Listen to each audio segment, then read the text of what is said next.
Nous sommes appelés à faire un choix ultime, un choix capital entre servir Jésus, entre être disciple de Jésus et disciple de Satan, disciple du diable.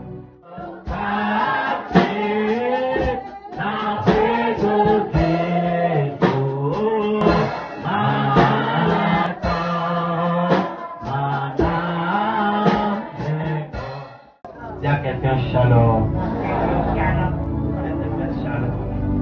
Amen. Matthieu 6, le verset 24. Qui haïra l'un et aimera l'autre. Qui s'attachera à l'un et méprisera l'autre. Que Dieu bénisse sa parole. Nous sommes appelés à faire des choix. Nous sommes appelés à faire des choix.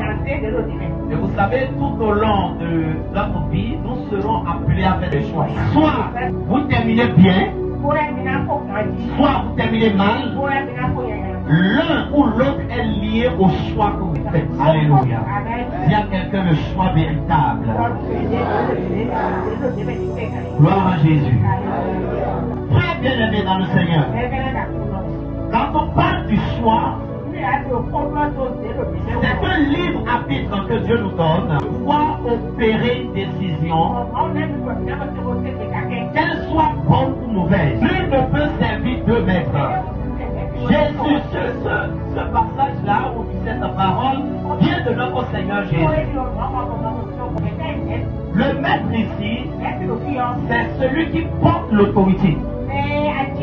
C'est la figure de l'autorité. Alléluia. Gloire à Jésus. Il y a d'aucuns qui ont laissé leur ancien maître, mais ne se sont pas attachés corps et âme à Jésus, le nouveau maître. Ils ont encore des affinités avec l'ancien maître. Bien-aimés dans le Seigneur, nous devons faire attention. Nul ne peut servir deux maîtres. Tu ne peux pas être dans le bateau de Jésus et être en même temps dans le bateau du diable.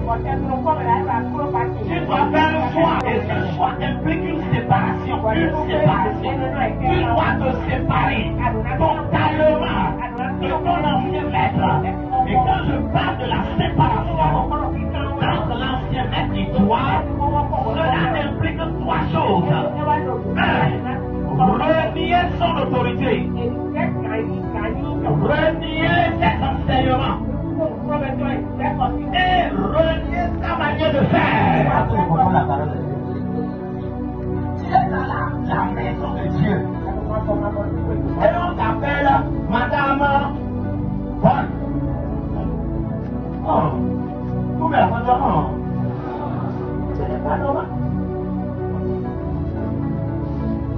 Alléluia. Dis-lui, c'est pas toi. Que Dieu nous aime.